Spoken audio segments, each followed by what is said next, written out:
রাখছে। রোজা রাখার পর ঘরের মধ্যে খাবারের কোনো ব্যবস্থা নাই। রোজাদার মানুষ রুটি আছে 2টা এবং রাবিয়া বসি এবং তার খাদেম, রাবিয়া বসি এবং তার খাদেম। পর্দার মা বোনেরা, আপনারা কেউ আওয়াজ করবেন না, মনোযোগ দিয়ে শুনেন।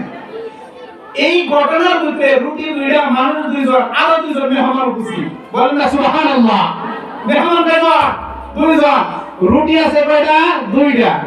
কিছুক্ষণ পর ইফতারির পূর্ব মুহূর্তের সময়ে একজন ভিক্ষুক আইসা বলতেছে যে রাবিয়া, আমি কয়েকদিন ধরে খাবার খাই না, অনেক ক্ষুধার যন্ত্রণার মধ্যে আছি, আমারে কিছু দেও। তখন সাথে সাথে রাবিয়া বসির রুটি 2টা আল্লাহর রাস্তায় সদকা করে দিতে। বলেন না সুবহানাল্লাহ। সদকা করে দিছে। খাদেমার মনটা একটু বিরক্ত, রাখছি সারাদিন রোজা, এখন দিদি আবার 2টা রুটি আছে, খায়া তো একটু পানি খেতে পারবো, তাও দান করে দিছে। হঠাৎ ওই রাবিয়া বসরির এলাকা থেকে, বাদশার বাড়ি থেকে তাসকিরাতুল আউলিয়ার মধ্যে ঘটনা বর্ণনা করেন। বাদশার বাড়ি থেকে রুটি পাঠাইয়া দিছে। রুটি পাঠানোর পর খাদেমাকে বলছেন ওইটি গোলা রাবিয়া বসরির কাছে নিয়ে যাও। কার কাছে নিয়ে যাও? রাবিয়া বসরির কাছে নিয়ে যাও। রাবিয়া বসরি এবং মেহমান সবাই রোজাদার, তারা খাবে। রাবিয়া বসরির কাছে রুটিগুলা নিয়ে আসার পর রাবিয়া বসরি রুটিগুলা গণনা করে। 1 2 3 এভাবে রুটিগুলা গণনা করার পর দেখি 18টা রুটি হয়েছে। কয়টা রুটি হয়েছে? 18টা। কয়টা? 18টা। আল্লাহ কি কইছে? মান জাআবিল হাসানাতি ফালাহু আশরু আমসালিহা। আল্লাহর রাস্তায় তুমি 1 টাকা দিবা, আমার আল্লাহ বাড়ায়া 10 দিয়া দিব।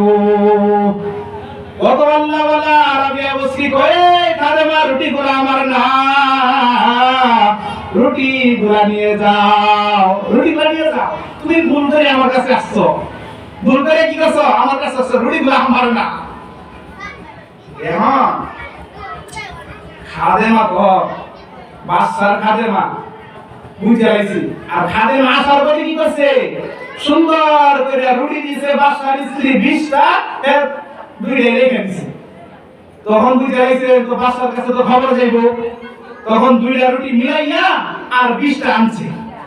আনার পর এবার মেহমান এবং খাদেমা জিজ্ঞেস করলেন যে রাবিয়া বসরি রুটি দিল 18টা, এটাই নিয়ে নিতেন, এর কারণ কি?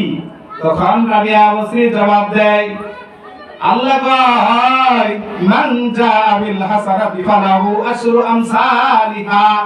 যদি কোনো মানুষ আল্লাহর রাস্তায় 1টা টাকা দান করে, আল্লাহ তাকে 10 দিয়ে দিবেন। একে কত?